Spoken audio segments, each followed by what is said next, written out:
All right, ladies and gentlemen, apologies for the long wait. Don't worry, I'll cut this part out later.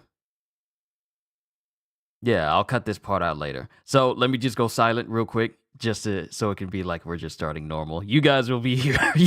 You guys will be here knowing what happened before this part gets cut out.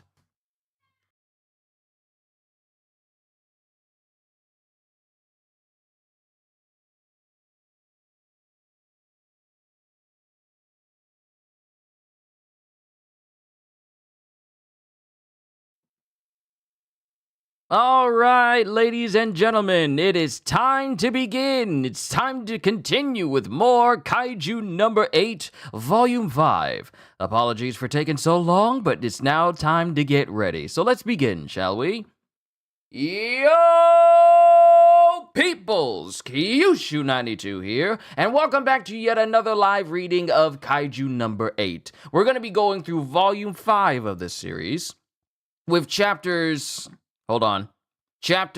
36 all the way down to chapter 43. There's a 43.1, but you guys know how that one is, so it's always like extra. It's always like extra illustrations that are up. So hold on, let me get the feed here so I could see chat if I need to.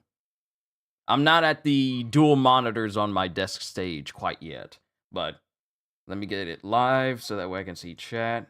All right, we are good to go. So, in the last volume, Kafka basically used his abilities and exposed himself as a Daikaiju. And in the process, he was promptly arrested. Though 3rd Division, which is the one that Mina and Vice Captain Hoshino are part of, none of them... all of them look forward to Kafka's return, simply because everyone likes Kafka. However, he's been brought to like a central building in the heart of the Japanese Defense Force, and it is Director General Isao Shinomiya, the father of Kikoru, who is overseeing his execution. Now, Kikoru has advocated for Kafka to be released because, Kikoru knows what type of person that Kafka is. However, due to Isao having personal vendettas against Kaiju simply because a Kaiju basically killed his wife, Shinomiya's mother, he is personally overseeing his execution, and he is physically fighting Kafka. Now, the fight escalated very quickly. Kafka wasn't using his abilities in order to, attack the Director General, but to defend himself. And in the process, lost one of his arms, both of his legs, and the last chapter we have is Kafka getting punched promptly in the chest by this incredibly powerful man. So, let's begin with chapter 35. Kaiju number 8, chapter 35. And after Isao punched Kafka, we start with this big explosion after he punched Kafka directly in the chest, with Kikoru screaming, "Kafka Hibino!" And the dust settles as it shows Kafka has completely transformed and not only caught General Isao's fist, but he's holding it. And then Kikoru looks happy and she goes, "Oh, thank goodness." And she stops before she can say, "Oh, thank goodness," because Kafka's eyes doesn't look the same.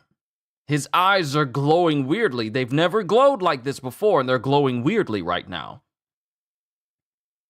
So, you finally showed yourself, Kaiju. Kaiju. And Kafka is standing there, but this air about him is completely different from the type of air he has when he's in control. It's almost like his eyes are droning off. What's going on? He doesn't look... But then a crack starts to appear around his eyes on his, facial mask, which catches Isao's attention. And then Kafka's mouth opens up extra wide, and he just roars out loud. He just roars out loud.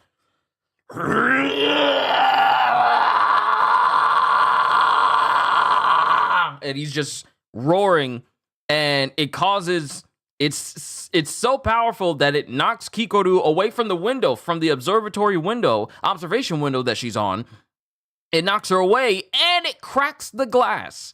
Now, given the type of environment that this is, the type of place that this is, that glass should be incredibly durable, but his roar alone cracks it. And all the scientists upstairs, they're looking like, what the? And while Kafka is roaring, Isao is just standing there. Debris that's being blown back by his voice is just bouncing off of his suit. And Kikoru is thinking, I knew it. Something isn't right. And then Kafka is inside thinking, what's the deal? I can't control my body. And it cuts to Kafka's body on the outside as it starts cracking and it starts making sound effects all over as his body moving and contorting in different ways. Darn it. At this rate, I'll never be able to prove I'm human. I'm acting like a full-blown kaiju. And then it cuts to Kafka inside of this mindscape of being in his body, and we see like the kaiju parts that his body's a part of, and we hear a voice go, Kaiju, kill. And it's the same. What it appears to be the same creature that flew into his mouth, back in the hospital at the beginning of the series. And it shows Kafka, apparently he's going through a berserker state right now because his mouth is closed, but it's, extended past his neck. His body appears to have even more spikes on it now, and he starts charging towards General Isao. And then while he's in this state, his fist opens up, how he does with a kaiju punch, and he goes to try and punch Isao, who just instantly dodges out of the way. And Isao goes, he's fast, but he's still just a savage beast with no regard for how open he'll be after an attack. And while he's looking, his eyes glance up because while Kafka's punch missed, his body twists around. It literally extends and twists itself around so he can punch Isao again. He literally just broke his own spine. And when Kafka goes to try and hit Isao,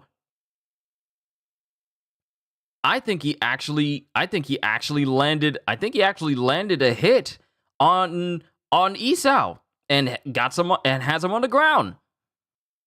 A self-mutilating attack with regeneration as a failsafe? So you intend to pull the rug out from under me if I apply human logic to this? And when it's no longer Kafka in control, it's the kaiju part of him that is, that's taken over. And Kafka inside is going, no, stop! And before he can say anything, the kaiju part just starts pummeling where Isao is. Now, mind you, while he's trying to hit Isao, we see like the little lines of Isao's body moving in different directions so he can avoid getting hit. Daddy! I'd already be dead if not for number 2's shield. And with one swift kick, Isao sweeps the legs from underneath Kafka and slides out and prepares to attack him again. Squadron style. Combat technique number 2. And he gets those pile driver gauntlets ready. And he just puts his fist forward. Force blast! And sends Kafka flying just all the way upside down. And then we get some of the other people who are upstairs, whose names were mentioned in the last chapter and I've already forgotten. Expanding the range of strikes with the sonic boom. That's the way number 2 would often attack. Now, while Kafka's body's flying away, Isao notices that there's a hole in Kafka's chest. And the core. And Kafka's core is behind him. The kaiju part of Kafka knows that it can use its own body as a decoy if it just launches its core outside? That's a thing it can do? No, that's scary. And Kaiju Kafka immediately regenerates from this core and is right behind Isao. He used the body as a decoy to regenerate from the core. And then it cuts to Kafka, who's inside going, because it shows the strain it's having on him, because when the kaiju is controlled, Kafka's bleeding from the mouth and nose inside of this mindscape that he's in. Fighting like this is just too much. My body isn't gonna last. And it gets to a point where both Kaiju Kafka and Isao both hit each other. And you know how Hulkbuster versus Hulk did in Age of Ultron? They hit each other's fists, and it basically pretty much breaks the entire room. It breaks the entire room just from their fists meeting each other. Then we got the scientists inside. No way! The extra fortified shelter! It just broke 2 layers! The shelter can theoretically withstand up to Fortitude 10! A bit of damage is only natural. After all, this is what happens when you cross time and have 2 identified kaiju, number 2 and number 8, clashing head to head. Because it shows pretty much kaiju number 2 is effectively fighting kaiju number 8. And it's like it gives this visage of kaiju number 8 facing against the original kaiju and not Isao in this instance, simply because that's how powerful the aura is coming off of this piece of gear that Isao is wearing.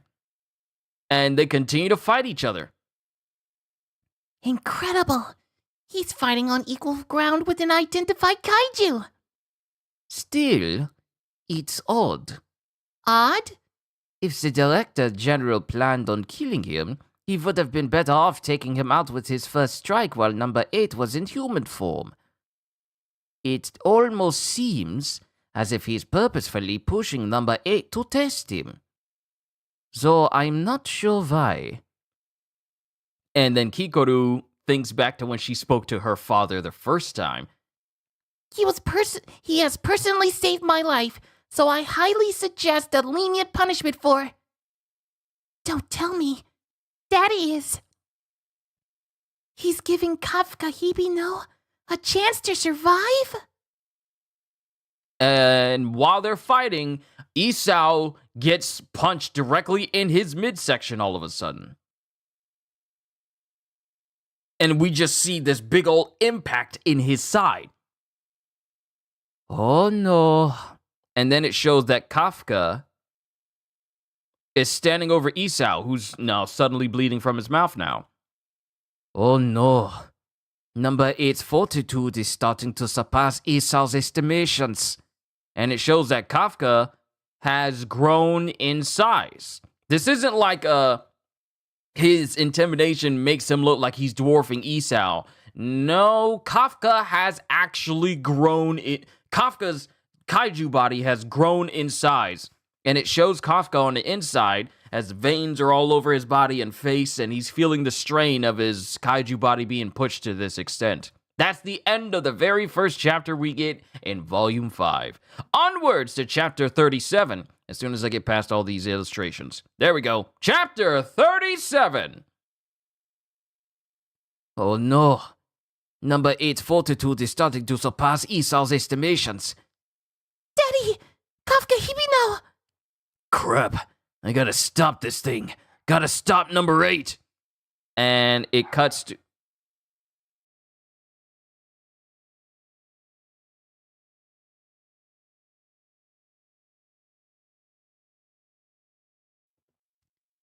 It cuts to Isao, who barely has enough time to think before Kafka tries to Kaiju Kafka tries to punch him. Squadron style combat technique. Number 2, Twin Blast. And you know how Genro Ryusai had this move called Sokots? And he hit Wonderweiss with it back during the fake Karakura Town arc. He basically hits Kafka with that same move. And the blast is so huge it completely engulfs Kafka. But Kaiju Kafka is undeterred by this, and it still charges Isao. Shield, maximum output! And Isao gets hit so hard that his eyes wide over. And he skids to the ground. And then he hits both of his fists together, and he charges, and he just starts charging up power. I will say this about Isao: this dude is tanking pretty much an incredibly powerful Daikaiju right now. And while his gauntlets are arcing lightning comes off and it skids across the ground, and then proceeds to zap Kaiju Kafka. But all Kaiju K does is just, I'm going to call it Kaiju K, just to save on syllables. Kaiju K, all he does is just roar, and it repels that attack, and also sends Isao flying backwards. Darn it! Stop! And then Kaiju K grabs Isao and slams him into a wall. At this rate, I'll be the reason the Director General winds up. And we get Kikoru in the observation room, and Kafka notices her from inside the body. Screw all that. I'll be darned if I kill Kikoru's father right in front of her! And it just proceeds to show Kaiju K taking Isao's body and slamming it all over the floor, just like Hulk versus Loki, just slamming him all over. It cuts to Kafka on the inside and Kikoru on the outside. If it turns out you're just another kaiju out to harm humanity, I will kill you. And then Kikoru's eyes get beady because she remembers the promise that she made to Kafka. I know what he is, but I still want to believe in him. Don't you dare give in to some kaiju, Kafka, you clod!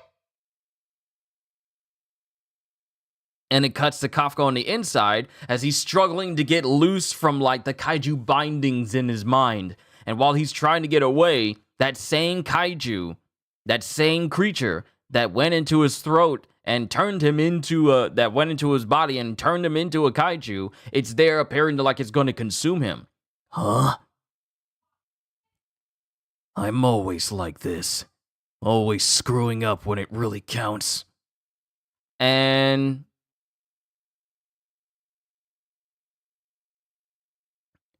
then the creature just eats him. It just eats him in his mind, leaving only his leg behind. Darn it all. Darn it all to... And it cuts to the kaiju. It cuts to Kaiju K on the outside as Isao is basically in a crater in the wall, just sitting there, bleeding all over. As he goes, I was hopeful, but I see all is lost. And it cuts to Kafka on the inside as his body starts to slowly turn into that of Kaiju number 8. And then we get the appearance of Mina! I'll be waiting. And then while Kafka's floating into this watery void, sinking lower and lower, turning into Kaiju number 8 in his mind, that is, like in this dreamscape, his eyes open, and he screams out, "Aah!"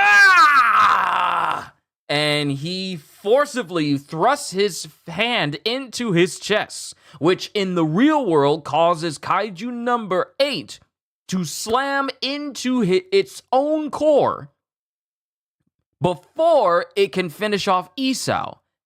And this surprises Isao and Kikoru. As Kafka has apparently regained control, his hand is still in his chest, and his arm is bleeding as he goes, I am not Kaiju number 8. I'm Kafka Hibino. As it shows Kafka's face. Did they change Dai Kaiju to identify Kaiju? I think no, because Dai Kaiju is still a thing. They just say identified Kaiju because of the name that they have. The name that they gave it. They identify it as Kaiju number 8. So that's not a different classification. Identified Kaiju and Dai Kaiju are not two separate categories. Identified Kaiju is just what they say when they already have a name for it. But it being a Dai Kaiju is still a thing. But it shows Kafka underneath his mask, underneath his broken Kaiju mask, with a slight smile on his face, a little bit of sweat, a little bit of blood, but he's underneath there, and he stopped himself before he could kill Isao. Now, the thing about Isao is this dude is bloodied all over, but it looked like he was ready to still fight all the same. And that's the end of chapter 37. Onwards to chapter 38. I'm not Kaiju number 8. I'm Kafka Hibino. And Kafka falls straight towards the ground. And the Kaiju part of his body starts to dissipate and, disintegrate off of him. While Isao goes, "Put away your weapon, Narumi." Because it shows that there are multiple guards. There are multiple guards inside of the room right behind Kafka, prepared to kill him. And this one person called Narumi, they have this gigantic, I want to say it's like an extra large rifle with an extra large blade attached. It's a rifle with a bayonet on the underside of the gun. Put away your weapon, Narumi. And then this person sighs, and then it signals for the other people who have their guns trained on Kafka, and they stop. When you didn't signal for backup. Oh, wait. When you didn't signal for backup, I assumed you were intent on dying. Defense Force 1st Division Captain, Gen Narumi. Nonsense. Though I admit he surpassed my expectations. Medical team, pick up number 8 on the double. There's a chance that his core is damaged. Okay, so we're getting some medical teams for Kafka. So, what do you plan on doing with him? And then, while Kafka's laying there, Isao glares at him. And then we just cut away. We just cut away to a completely different place now. Number 8 will hereby be used by our forces without being converted to weaponry. And he says this at this board meeting with all these other people with bandages all over and still scuff marks all over his face. I object, sir. We can't utilize a kaiju while it's still alive. It's too dangerous. And Isao is thinking back to when Kafka stopped himself. I'm not kaiju number 8. I'm Kafka Hibino. I have deemed him controllable. The fact of the matter is that he's been on assignment with the 3rd Division for several months. It's not certain that we can reproduce the level of power he displayed, even if he were converted. There's also a chance that the lack of a compatible user would land it in cold storage along with number 6. Now with this swarm of new Dai Kaiju, we will use our forces in the most optimal way possible. But there's no president for this. President? Presidents are meaningless in the face of this nation's defense. Mind you, the dude with the eye patch is saying, there's no presidents for you to have to leave him alive. Presidents are meaningless in the face of this nation's defense. Not presidents. Not presidents with a CE. Presidents are meaningless in the face of this nation's defense. And then eye patch is silent. I assume none of you have forgotten the series of calamities involving number 6 10 years ago. Over 200 officers and 3 captains lost their lives. Yes, along with your wife. Japan currently has just under 30 officers who are capable of fighting a Daikaiju. In terms of solo combat, less than 10. And against identified kaiju class threats, that number gets even lower. If a swarm of kaiju emerges with numbers that far exceed our estimations, then this nation will easily fall into ruin.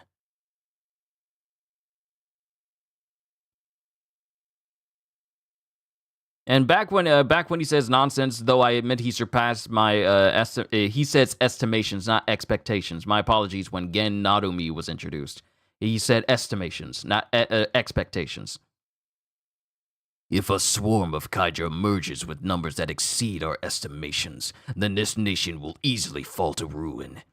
If we can utilize his extraordinary power, we might have a hope of a chance.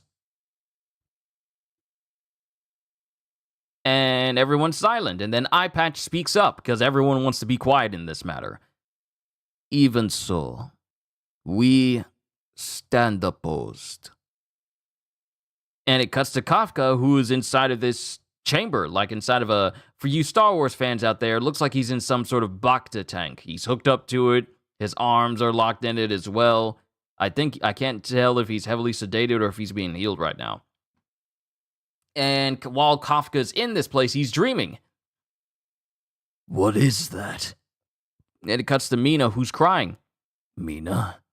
Crying? Ah, this is when we took Miko to the crematorium. Come on, say goodbye to Miko. The kaiju, the ones who made Mina cry this much, I thought they were all irredeemable. That's why I decided, if I was going to turn into a kaiju in both mind and body, I'd rather die as a human. And then it cuts to Kafka, who's laying in this bed in this, what appears to be a very empty room. Then he wakes up. I'm alive? You're awake, are you? And Director General is sitting in this room with him. General Director Shinomiya! You needn't be on edge. I'm not going to harm you. Thank goodness. And then, while Kafka interrupts him, he's holding his head going, if anything happened to you, Director General, I could never look Hikaru in the eyes again. And Isao's silent.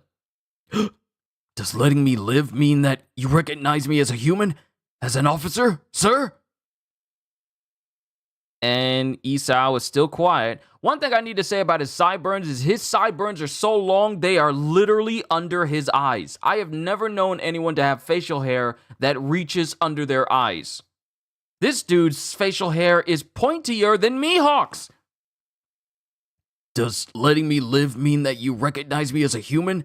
As an officer, sir? Isao is silent. If your chest had been housing a frail human heart, then you likely would have died back there. I'll get straight to the point. You are a kaiju. However, I'm putting deciding whether or not you're a threat to us on hold. Kafka Hibino. And that's when it catches Kafka by surprise, because this is the first time he's addressing Kafka by name. He called me by my name? At the moment, nearly everyone is opposed to letting you live. In order to survive, you must show your usefulness. And that's when Kafka starts sweating. So, basically, they're just letting me live to use as a weapon? And then Kafka speaks. Sir, I consider myself a Defense Force officer, even now. And I swear I'll make you recognize me as a Defense Force officer as well. And they both just give each other the eye. And then we get to Kunitachi City. Residential Tower, Kunitachi, floor 23.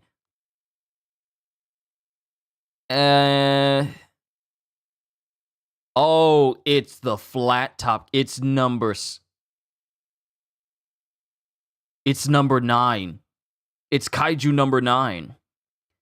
And apparently it's shed its skin?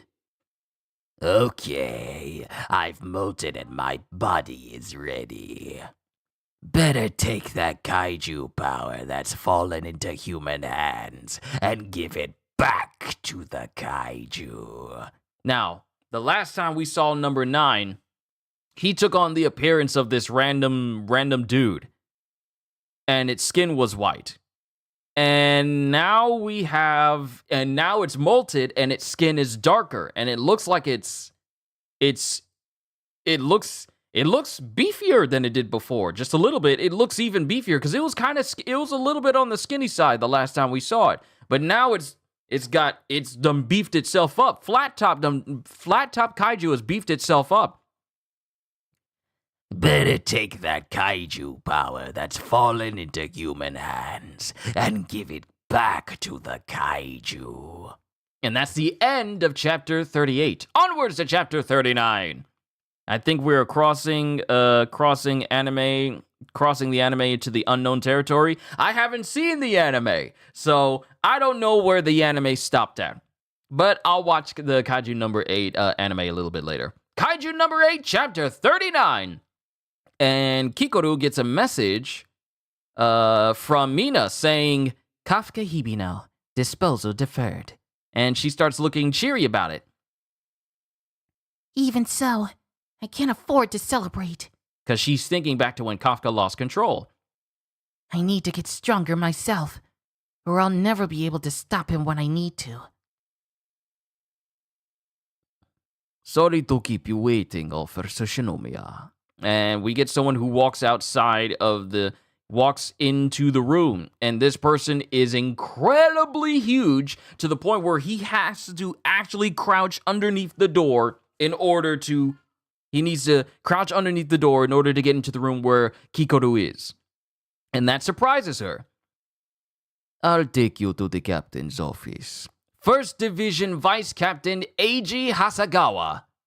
And it's this tall, bald dude with multiple scars all over his head, including one that is on the top of his cranium in an X shape, and one that goes down the entirety, pretty much the entirety of his left side of his face. And it also looks like he has a scar reaching from the back of his head to his mouth, and you see like the lines from stitching as well. This dude has seen battle.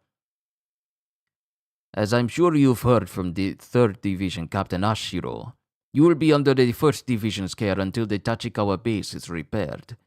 Yes, sir.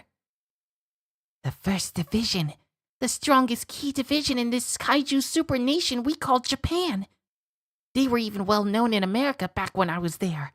This will be the perfect place to hone my skills.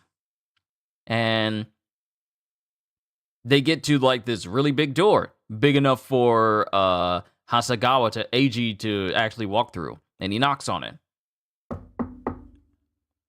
Come in. Oh, wait. Coming in. Japan's strongest division captain. I'm going to make sure to learn everything I can from him. Allow me to introduce you to the Japan Defense Force 1st Division Captain, Gennaru. And we enter into the room, and it's this person who's just playing on their PS5. It's a PS5. This dude's got a PS5. That is a PS5. He's just playing on his PS5. Is that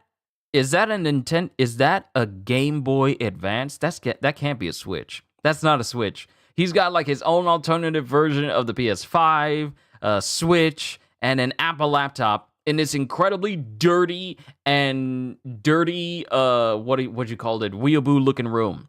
Gennoru. A little more to platinum rank.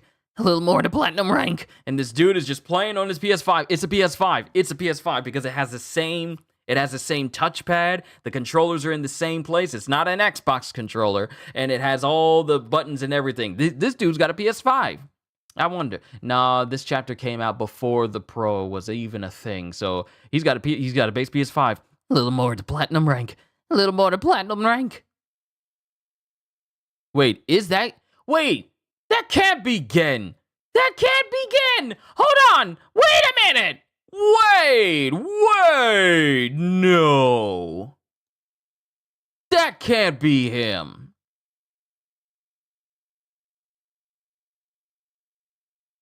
No, that can't be him. Hold on.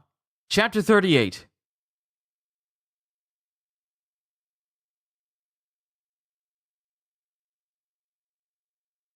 Gen Narumi. His hair is swept back and it's white. His hair is swept back and it's white. Wait, that's him? No, that can't be him. That can't be him. That can't be Gen Narumi. There's no way. His eyes are very beady, but we get black hair on top and there's white underneath. This is him. He's a nerd. He's a nerd. A little more to platinum rank. A little more to platinum rank. And his eyes are bloodshot. He's underneath like a big old comforter and he's just gaming and he's just playing his game. And Eiji and Kikoru are just looking at him like, huh? And he promptly closes the door. And Kikoru is still speechless after what she just witnessed. And then Eiji goes, wait here for a moment. And Eiji barges into the room. While Gen Narumi is going, heck yeah, 5 kills, 4 assists, a perfect platinum rank! And when he says this, Eiji basically kicks him out of his bed headfirst into all of the trash he has in his room. And he not only that, but he kicks him directly into his dresser that he has his TV sitting on. Oh no, my BS5! You're heartless, Asagawa. It's a BS5, not a PS5. It's a BS5. I knew it! Oh no, my BS5! You're heartless, Asagawa. I told you to clean up your office since I'd been here at 1400 hours, didn't I? Yeah, I heard you. But once I take that info in, whether I put it into practice or not is my choice. Isn't that right? Quit trying to put a logical spin on it. You were just being lazy. And Eiji kicks Narumi again. Oh no! My 1/100 scale Gundam! Not Gundam with a D-A-M, but Gundam with a D-O-M. Oh no! My 1/100 scale Gundam!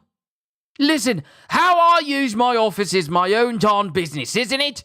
This office doesn't belong to you. It's Defense Force property. And Kikoru is just watching all of this nonsense. And besides, you're the only one bothered by how junky this office is, so shouldn't you be the one to clean it up? Quit trying to push the work on me! And all of a sudden, Eiji picks up Narumi by the scruff of his shirt. Okay, then I'll take you up on that offer.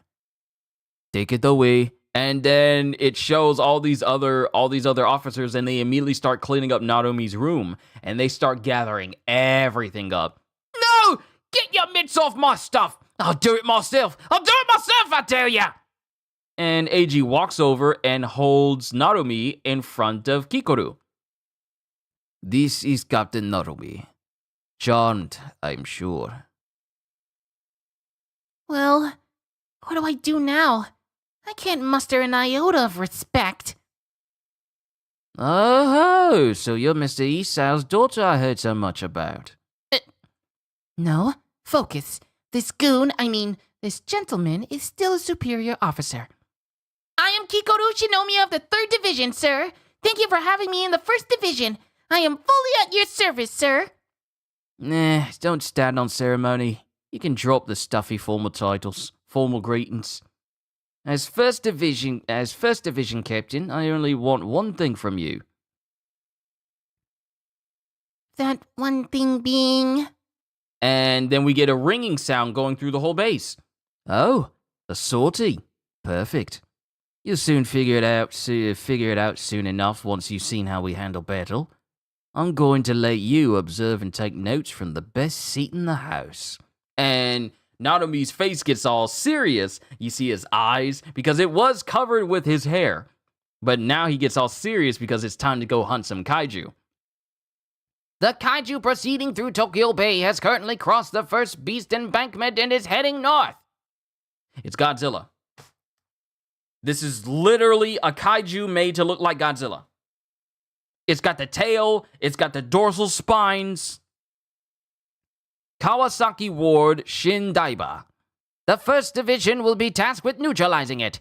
Ward's currently ordered to evacuate Kawasaki, Kanagawa, Nishi. And we get this kaiju that looks eerily similar to... you know what? This thing looks more like Reptar than it does Godzilla. But while that's happening, we get Eiji, who's in basically a battle suit. And he's firing these giant shoulder cannons at the kaiju itself. First battery, open fire on the kaiju's left side. And they immediately open fire. 6th battery, proceed and fire. And then it shows a helicopter above. It shows a helicopter above this Reptar-looking kaiju. And Kikoru is inside this helicopter. Amazing! They're totally dictating the kaiju's path. That's only possible because each officer is so highly skilled. My guess is that every officer here has an unleashed combat power of over 40%, surpassing platoon leader class. Target wrangled into designated neutralization point. Well then, shall we go? Kikoru Shinomiya? And then it shows Gen while he's standing there. And the hatch opens up for the helicopter, and then he starts to slick his hair back. Manners, appearances, diligence, grace, none of that is what I want from you. And he slicks his hair back, and then the white hair we saw when he was right there with Kafka, we see it as he goes, I've only got one demand. And he has this crazed look in it. He has this crazed look in his eye. He slicks his hair back. He just slicks his hair back like he's Virgil. And the black is on the back side and the white is in the front part. He looks like a completely different person with his hair swept back like this. And he just hops out of the helicopter. Huh? And while he's falling, he opens up his weapon, which is basically... I was under the... Yeah, it is a gun. It actually is a gun. I really couldn't tell the full extent of it, but it's a gun combat knife. It's just like a giant gun combat knife. And he opens it up. It has a blade on the front end. It has a blade that comes out of the back end. And he's falling, and he lands directly on top of this Reptar-looking kaiju. It's also coming out of water. Exactly. It's really just like Godzilla. But I'm going to say Reptar. I'm just going to say Reptar just in case, because who remembers Rugrats, everybody? But he falls directly on top of the kaiju. It even has gills on the side of its neck as well. Yeah, this was patterned off of the legendary version of Godzilla. It has to be. But he lands on top of it, and he stabs deep into it, and then he pulls the trigger. And we get this massive inflation inside of the Reptar kaiju. And it starts getting bigger and bigger until it literally blows up from the inside. He jumped on this thing and hit it once, stabbed it once, shot once, and then it immediately blows up from the inside. I love unfolding weapons. I love them too. That's the reason why they're so good in Bloodborne. Like the Hunter's Axe, it can be like a saw blade that is hooked over your hand, or it could turn into like a long-range cutting butcher weapon as well. I love weapons that can transform in your hands and have different functions to them. Those are really, really cool. But he stabbed it once, shot once, and now this kaiju's body is inflating, and then it proceeds to implode from the inside. And its body parts just fall all over the place. And Eiji has to cover his head so to keep the pieces from falling on top. And we get Gen, who's standing. He's just balancing on his knife that is stabbed into a piece of kaiju flesh as he goes, "Show me overwhelming skill. I don't need someone who's well-mannered yet inept." And then Kikoru is smiling. She's smiling, and she's kind of upset by him kind of subtly insulting her, but goes, "Now you're talking." And that's the end of chapter 39. Onwards to chapter 40. And this picks up immediately after Gen basically one-shot this kaiju. I don't need someone who's well-mannered yet inept. So this is Japan's strongest anti-kaiju combatant, Gen Narumi. Now you're talking. What does inept means? I can't remember off the top of my head. Having or showing no skill. Clumsy. Thank you, quick dictionary. But yeah, that's what inept mean. I don't need someone who's well-mannered or, unskilled. But who's well-mannered but unskilled. I don't need someone who's well-behaved but is incapable of performing in this unit. I don't need someone who's useless but knows how to say yes, ma'am, and no, ma'am. And yes, sir, no, sir. That's basically what that means. But she says, now you're talking. And we cut back to a different location and we get the paper. Great job by the Defense Force. Kaiju in Tokyo Bay featured on Fortitude 7.2. Where is Captain Ashido now? And it shows that Gen Narumi was put on a lower section of the paper because Mina takes up half of the page. Attendant. Attendant to 1st Division Captain Kikoru Shinomiya. Hey, hold up! This makes it sound like Ashido beat the kaiju. Look, Shinomiya, sure enough, Ashido is trending! I was the one who took that sucker down, right? All the credit went to Ashido, Lamau. Get own Narumi, LOL. Narumi's comments are cringe. Even captains need class. And he's reading all of these comments on the internet. Japan's strongest ego surfing like mad. Who the heck are you anyway? Oh no, my follow count dropped. Are you not going to take that? They've been paging you for a while, sir. Because his beeper's going off. It's whatever. It's just for a boring meeting where Mr. Isao and Hasegawa stand with their mean mugs in a row, rambling off jargon that goes over my head. Why should I waste my afternoon going to some stuffy hole like that? And then, while he's just slacking, he wants to slack off. This dude's Shikamaru. This dude is Shikamaru. Why should I waste my afternoon going to some stuffy hole like that? Because it's your job. And then Eiji comes in and once again kicks Narumi right over with him crashing into the fair distance away. And Kikoru is just sighing out like, I can't believe I'm part of this place. Let's go on the double. Ow, wait! The heck's the big idea? Is the topic really that important? It's about Kaiju number 8. And that's when Narumi stops talking and Kikoru perks up. Then we cut to Kafka, who's working out in his room. He's just doing push-ups. It's been 5 whole days, and I haven't been able to do anything. And then he's remembering what General Isao said. Show your usefulness. What will he have me do? I'll do whatever needs to be done. Not just for my benefit, but for the sake of my friends who believe in me too. And he thinks of Ichikawa.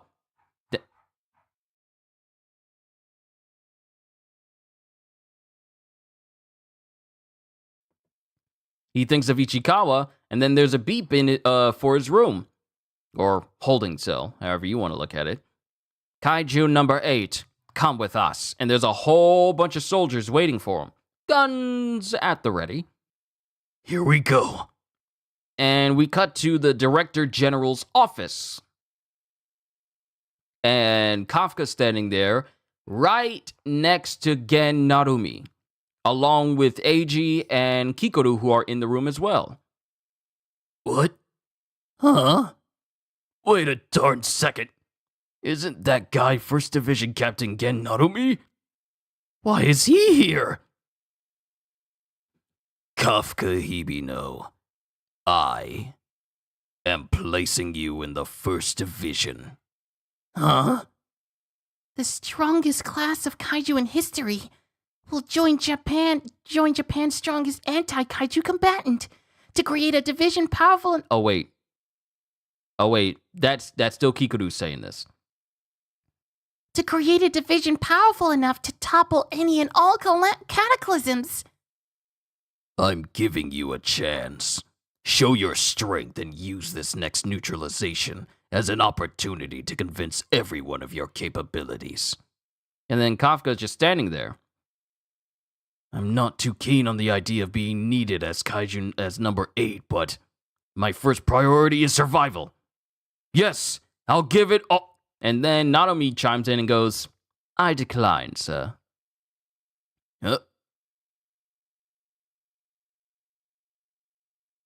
And Kafka's just looking blankly at him. And Eiji's just having his hand on his head. And Kafka's going, huh?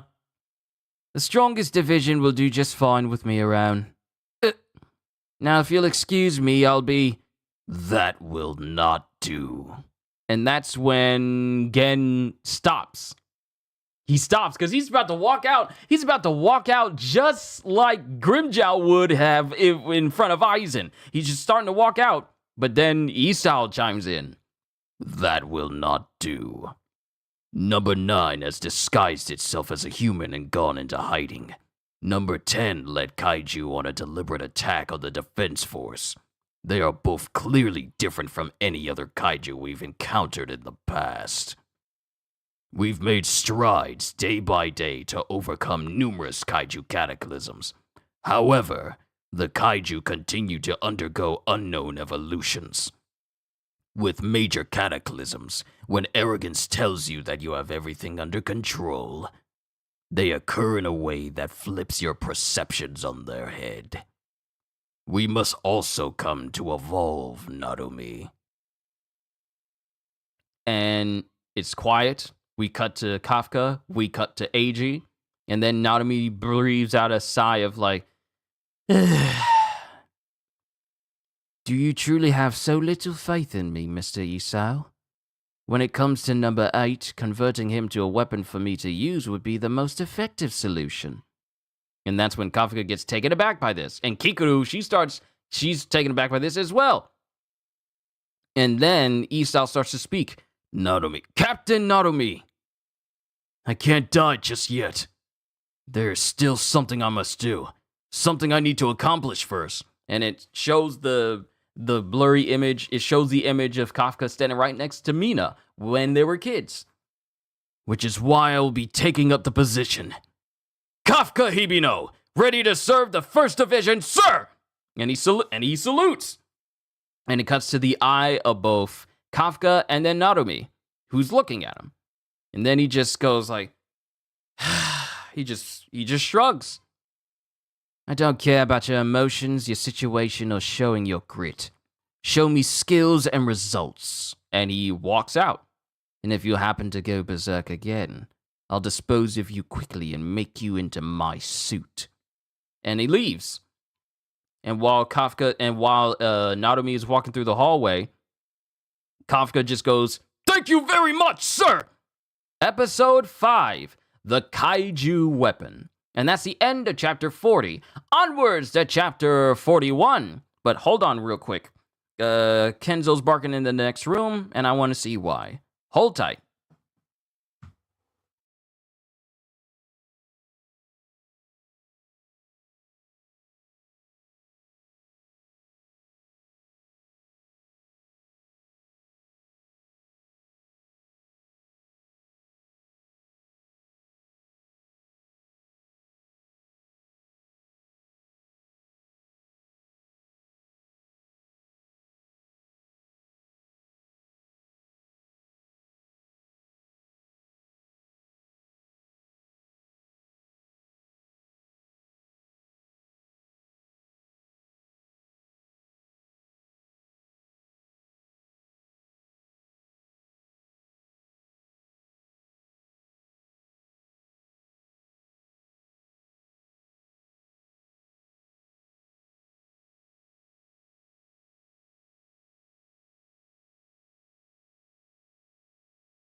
That boy barking like he got something wrong with him. Don't know why. He done already been outside. He done already ate. You don't need to be out right now. He gets that way whenever my sister leaves the room because he's attached to her at the hip. But he'll be all right. Kaiju number 8, chapter 41. Actually, we are actually making some good time. We're making good time. Because we're on volume 5, and that encompasses 36 all the way to 43. Yeah, we're almost done. We're almost done with this already. Apologies for the breaks. I'll make sure they get edited out later. Kaiju number 8, chapter 41. And we have Narumi in the front page here, sitting in his room on like this throne-looking chair with trash all over the place, bags of trash all over the place. I can't do this. I couldn't do that. I could not live in a room where I got my game system, I got all this stuff, but I have bags of trash in my room. I can't do that. How do people live like that? We'll talk about it later. We'll talk about it later when I'm playing Monster Hunter. How do people live like this? How do you live like this? You're the strongest. You're basically the Levi of the Japanese Defense Force. And you live like this? This is literally the polar opposite of Levi. He's the world's strongest soldier, but he's also the most unclean. Versus Levi, who's the world's strongest soldier, but he's the one who's telling everyone, you better clean up and I better not see no dust nowhere. But now there's a rumbling. There's a rumbling outside, and we got some civilians who are going like, Oh, another earthquake. They've been happening pretty often as of late, haven't they? They've been happening pretty often as of late, haven't they?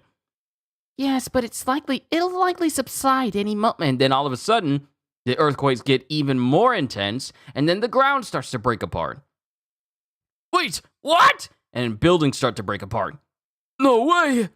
What the heck is this? Yeah!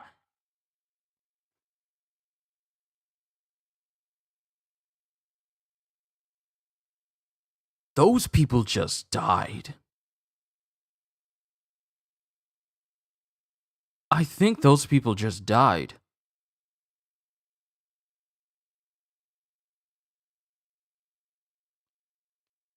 I think those people just died. Tokyo, Shinagawa Ward. Because there's now a extra large sinkhole in the middle of the city. And it just goes straight down. What? What the heck happened here? And it cuts to civilians who are trying to look at the edge. And when they go over, eyes start coming out from the darkness of this giant sinkhole. And then we see what appears to be ant-like kaiju that immediately start pouring out of the ground. Ah! That concludes afternoon training. And it's Kikoru who's training. And she gets back to her office. Well, she gets back upstairs and she goes, Time is of the essence. And she gets to Narumi's door. Captain Narumi, today is the day you join me in personal training, whether you like it or... And she bursts in and we see Narumi, who is already bowing on the ground. Huh? Shinomiya, please lend me money. Pardon? I don't know how it happened. I'm certain I received my paycheck last week, but for some odd reason, the funds have disappeared from my account. And you don't think that mountain of Yamozen... And you don't think that mountain of Yamozen boxes behind you has anything to do with it? Wait, you must be out of your mind asking your subordinates for a loan. I only ask for skills that pay the bills. Do me a solid. Cram it! Drop this and please come help me train! Please come help me train! And before she can say anything further, the alarm goes off.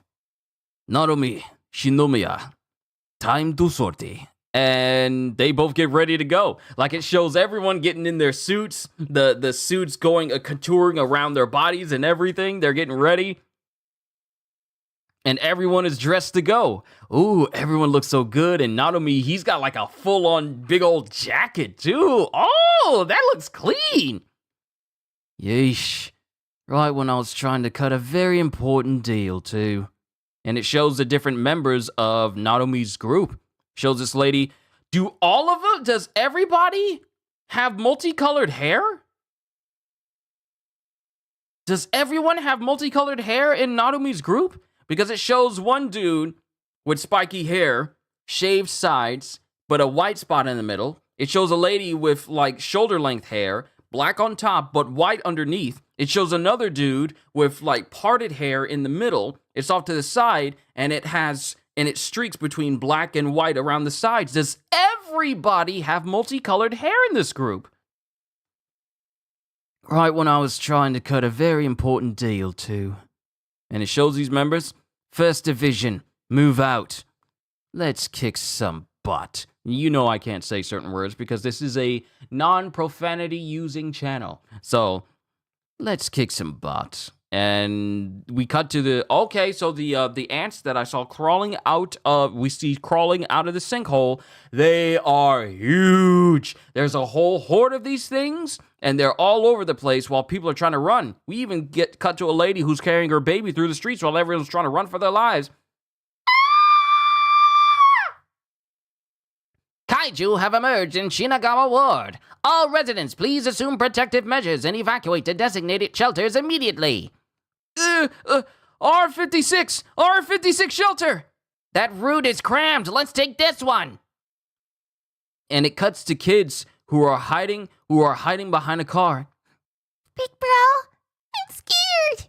Don't worry. The First Division will come save us. Narumi will wipe out those kaiju in one shot. So don't worry. And while this kid is saying this to his sister, they go silent because one of those ant kaiju is just sitting there looking at them while they're hiding. I'm sorry, but whoever came up with the concept of creatures are looking at you and haven't done anything, they're just staring at you while you're trying to hide.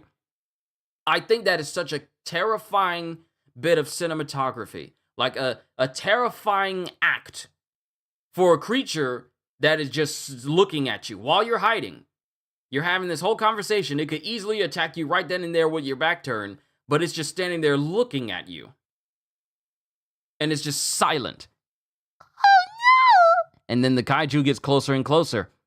Nanami is going to save us! Nanami is going to save us!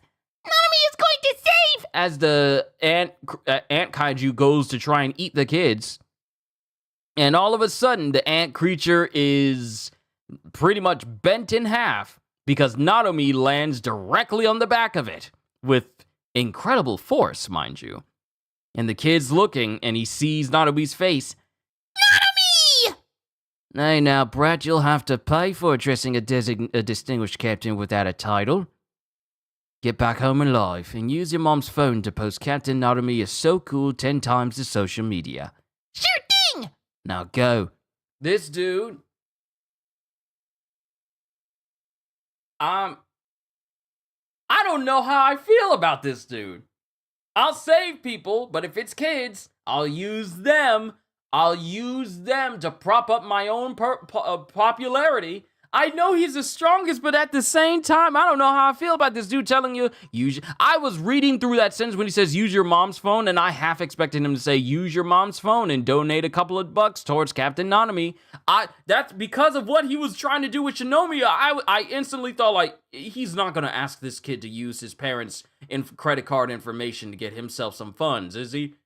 But no, him asking to, use your mom's phone to post Captain Nanami is so cool 10 times to social media, trying to bump up his own popularity. Like, I know he's strong, but I don't know how I feel about his personality. But the kids get led away by soldiers. Now go. Kenishi platoon. Miyake platoon. Kanashi. Not Kenishi, but Kanashi platoon. Miyake platoon. Status.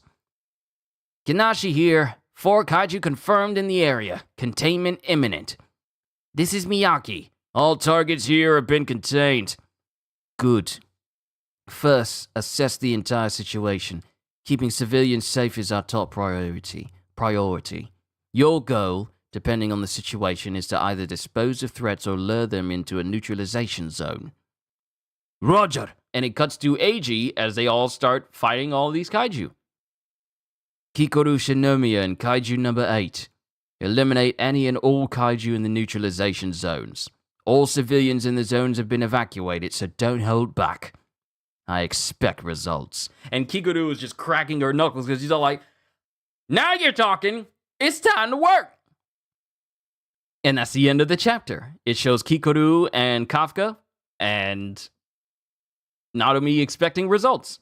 Onwards to chapter 42. One more after this, and then we're done with volume 5. We're making some good time today. Chapter 42. Neutralization Zone Eastern Region. With Kafka, and that's Kikoru. She's in the Eastern region, and Kafka is in the Neutralization Zone Western region. Shinomiya and Kaiju number 8. I expect results. And then Kafka's thinking back to what Isao said. In order to survive, you must show your usefulness. This is the chance the Director General gave me. I'll make sure to use it. And it shows these ants being fired upon, and the scientists back at base going, Kaiju wrangled into Neutralization Zone Eastern Region. Neutralization squads, take action! Here they are. I'm up first then. And then Kikoru unlocks her like weapon case, and she gets her big old battle axe out. Kikoru Shinomiya, heading out. And she starts coursing with power from her suit, and she's just holding her big old battle axe. Then we get Narume again. Shinonome platoon, assist Shinomiya as planned. If things go south, provide backup. Roger that, and while she's saying this, the kaiju that, that they need to go help Shinomiya back up with, it gets tossed directly into a car next to him. Like the whole body of the kaiju just gets tossed directly in front of Shinonome's groups. And she's looking, and Kikoru just dashes past her and proceeds to cut directly into this ant kaiju and cuts it apart. Officer Shinomiya has destroyed a target. Huh? And even Eiji's surprised. It's not enough. Vice Captain Hoshino was even faster. And she's thinking about the speed of which Hoshino was moving when kaiju number 10 came through. And she starts dashing towards those other kaiju, the other ant kaiju, thinking about kaiju number 10. Captain Ashido's attack had more weight! Officer Shinomiya has destroyed another target. And this is drawing Narume's attention, because he said, I expect results, and Shinomiya's already getting results done. Whoa, atta girl, Kikoru! Not bad. And Shinonome just is, watching all this go down. And while she's saying this, Kikoru fires on a kaiju that's directly behind Shinonome. Platoon leader Shinonome, I advise you to keep up your guard. And Shinonome gets, a little bit ticked off that, a new recruit is telling her to watch herself. Kikoru Shinomiya, was it? Well, don't you have just a stellar personality? And Shinonome, she uses this a big old Gatling gun. Okay, someone likes the main Harley Quinn in Suicide Squad. I understand where you're coming from. Looks like we'll get along just fine. And it shows Kikoru and Shinonome back to back with each other.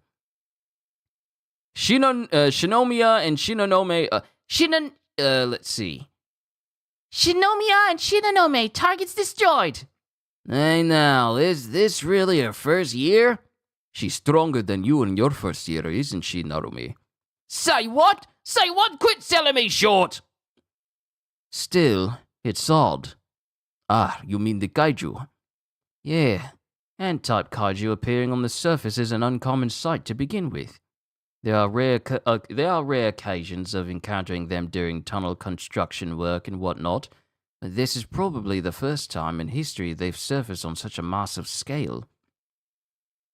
What for, though?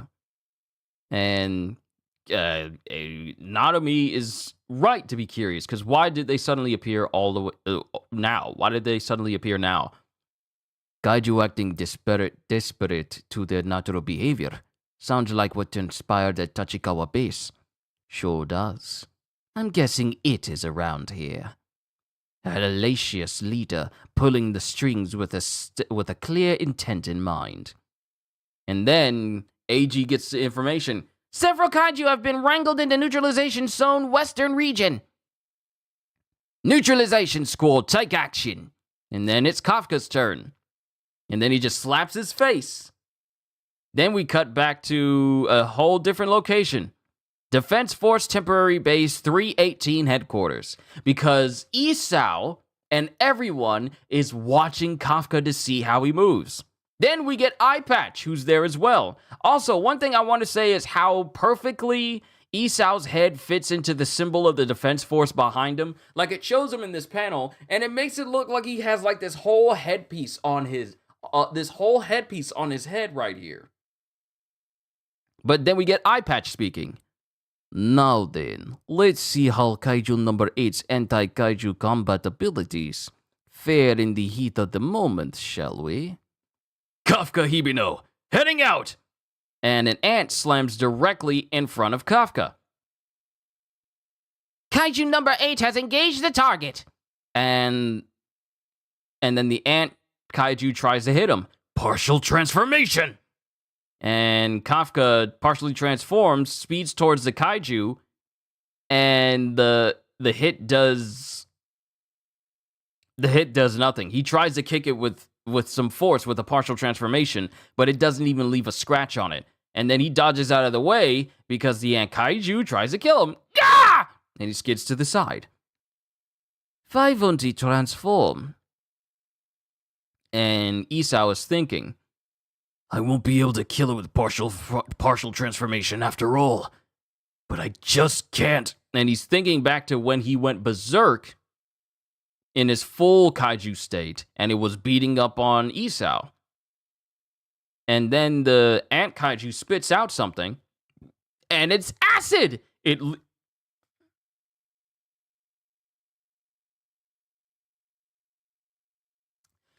The acid just eats through not only the ground, but also a card that it fell on top of as well. It's just instant. And then while not Kikoru, but Kafka's looking, he jumps up in the air and goes, This is no time to falter. Right now, I need to keep myself alive and make a path to her side. High energy reading from Kaiju number 8. It's transforming. They call him it instead of he. But it shows Kafka transforming, but then it just bursts off of him. Huh? Much to the shock of Kafka and the scientists, he can't transform. He's going through transformation block right now. And then the ant slams him into a building. The transformation failed? I can't transform? And Kikoru hears this as well. And then Isao is still watching. But why? And that's when the scientist gets, some of the science nerds, they get a reading. And then we get AG. What is it now? There's another powerful kaiju reading in the neutralization zone. Possible Honju emergence imminent. It's shown itself, huh? What's the emergence point? It's right below kaiju number 8. And then when Kafka hears this, the ground near him opens up. No, don't tell me. It's Flat Top. It's the Flat Top Kaiju. It walks out of the hole next to Kafka, and it has somehow melded with one of the ant Kaiju. Its whole upper body is just on top of this ant Kaiju's head. Its sights were set on Kaiju number 8. It's Kaiju. It's 9. 9 is here. And that's where we end the chapter. They went for Kafka specifically. Because remember, 9 said it's time to get that power back to the Kaiju. This thing isn't wasting no time. I thought this was going to be like, oh, okay, let's plan. No, it said like, now it's time to get that power back to the Kaiju immediately. This thing isn't wasting any time. Onwards to the last chapter of this volume, though. And it shows 9. It shows 9 as it's showing what happened when it transformed at first. Like, it was an ant kaiju at first, and then 9 started to come straight out of its head and start to form its body on top of its head. You're kaiju number 9! And that's when it gets Narumi's attention, Kikoru, and Eiji. Could this be? That's odd. I came out here because I had a reading on kaiju number 8. But he's not here. Or maybe you're kaiju number 8. It's got the ability to detect kaiju too. And then all of a sudden, Kafka winds up getting a hole shot directly into his shoulder.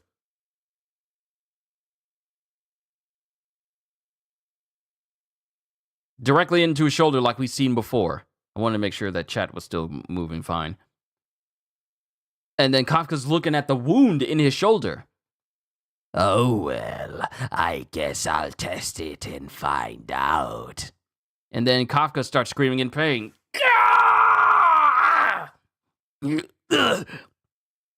Operation room. Status on kaiju number 8's transformation.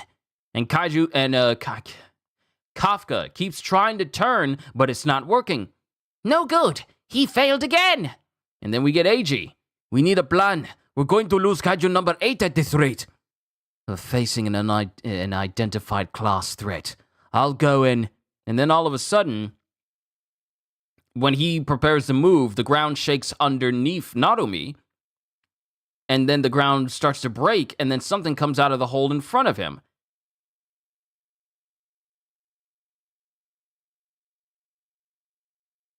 Huh? And it's 9 again. Huh? Huh? What? It's 9 again. A new one? A new kaiju reading. No, wait. It's another number 9. It's another what? Did it split, reproduce, or maybe there were 2 from the start? That's going to keep Captain Narumi from mobilizing. I'll have to. And the kaiju that they all killed, they all start to get up again. The kaiju we already took down are all... This is the same thing written in the 3rd's report. If it's the same as in that report, then after reviving the kaiju will... This is Tabuchi platoon. Kaiju fortitude has increased. Miyake platoon, same here. The tables are getting turned. This is Ichinokura platoon. Likewise. It can't be. The area is extending well past the 3rd Division's reported range. That thing showing up has changed the entire tide of battle. That being kaiju number 9. And it shows 9, and it has, like, its body is morphing in a way where it creates, like, this fleshy wheel behind it that has all of these different fingers because, you know, it shoots with its fingers, and it's preparing to open fire on everyone. I guess I'm done sowing my seeds. As for you, kaiju number 8, I'm going to kill you and take that great kaiju power for myself. And it holds its hand up, and it starts to shoot at Kafka again. Now it dodges, but he still gets his leg clipped. I gotta stop saying it because I'm moving from a character that's an it, and it kind of transferred over to Kafka. My bad. But Kafka gets clipped in the leg by one of these shots. Darn it! Its attacks are so hard to deal with when you can't see them. And then the ant kaiju head comes in and knocks Kafka to the side. This thing's too dangerous.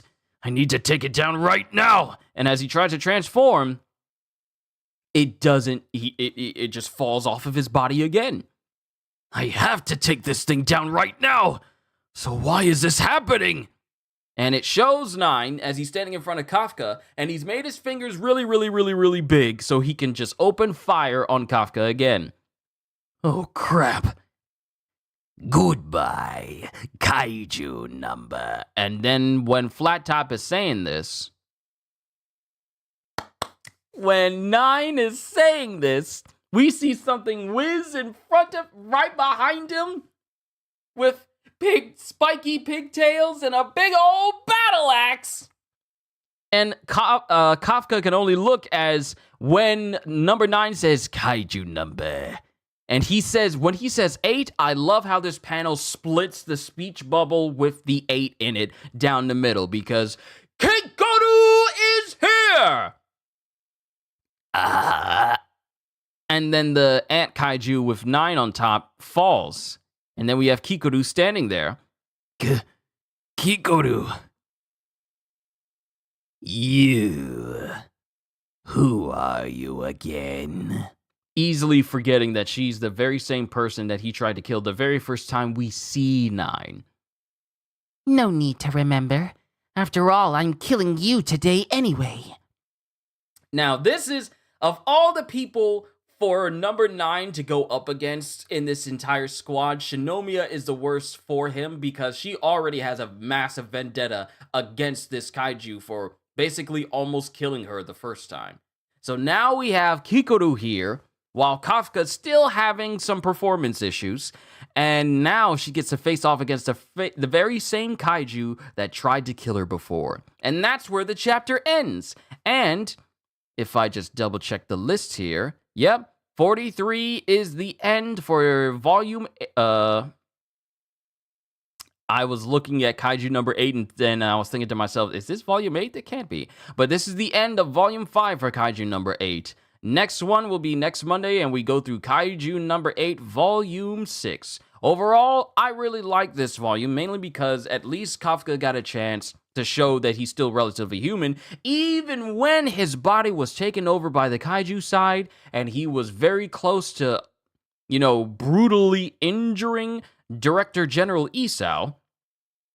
At least he had enough humanity and enough desire to get back to Mina's side to impair himself so that he could not fatally wound Isao. Not only that, but we got introduced to basically the Japan Defense Force's strongest combatant being Gen Narumi, who at first I thought was all like, well, I'm a professional at this. But you see him when his hair is down, when he's working, his hair is up. When he's chilling, his hair is down.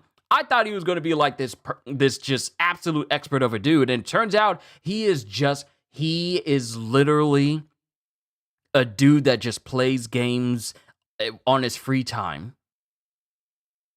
But he is not above accepting Kafka and Kikoru into his group. He only demands results. He doesn't need yes sir, no sir. He doesn't need pleasantries or anything. He needs people who can get stuff done. So now we get to see how he fights. And we saw how he fought. He killed a kaiju instantly with just one hit, blowing it up from the inside. So he's incredibly powerful. But now we have 9 here, ready to fight Kafka and Kikoru once again.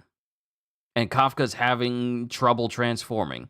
So hopefully the next volume will show Kafka coming out of that stupor where he can actually show some results to Narumi, and they don't, try and turn him into a weapon, because Isao sees Kafka's worth, or at least his potential. So we'll see. That's where we're at, ladies and gentlemen. We got Narumi and his squad taking down some kaiju, and now we have Kikoru looking after Kafka and preparing to face off against the very same Dai kaiju that almost killed her.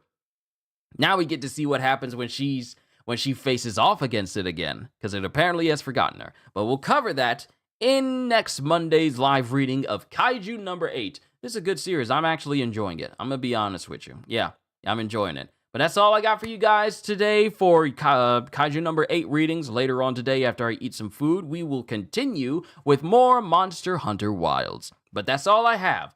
Hope you all enjoyed. Can't wait to see you all in my next video. Like, comment, and subscribe if you haven't already, because I am always looking forward to entertaining you. So have a fantastic day, and once again, as always, later, peoples!